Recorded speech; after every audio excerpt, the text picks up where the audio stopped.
One of the claims I make in the book is that many followers of Jesus need a deconstruction of their idea of Paul. But what I mean by that is that a lot of folks have what I think are caricatures of who Paul is or what his letters contain. We think of Paul as a systematic theologian. We think of Paul as a misogynist or somebody who creates exclusive communities. So one of the things that I want to do as I approach Paul in this book is to reconstruct Paul really from the ground up. That Paul, as much as Jesus, is a narrative theologian, a narrative missionary theologian, someone who is telling the story of God in such a way as to embrace all the peoples of the world within the story of God's redeeming the world to himself. By approaching Paul in this way, we can get fresh perspective on any number of issues, one of which would be the exclusivist idea.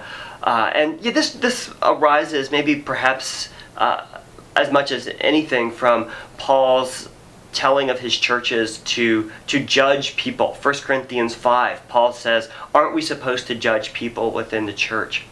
One thing that I invite people to take stock of is that Paul's whole program is about embracing Jew and Gentile into the one people of God. This is the kind of community that Paul wanted to create, not a community where the outsiders have to become like the insiders in order to be part of the people of God, but where God embraces everyone in all the beautiful diversity of God's creation.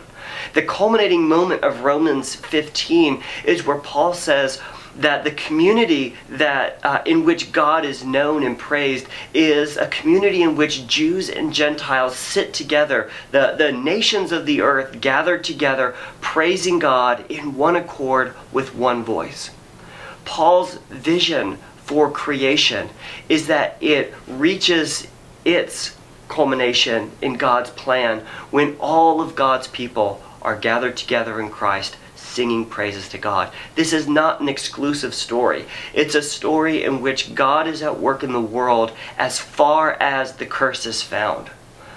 And with that story on the table, we can look at issues like gender and gender tensions and hierarchies and recognize this is a reflection not of the goodness of the created world, but of the fallen world that needs to be redeemed and restored in the communities that are being created in Christ.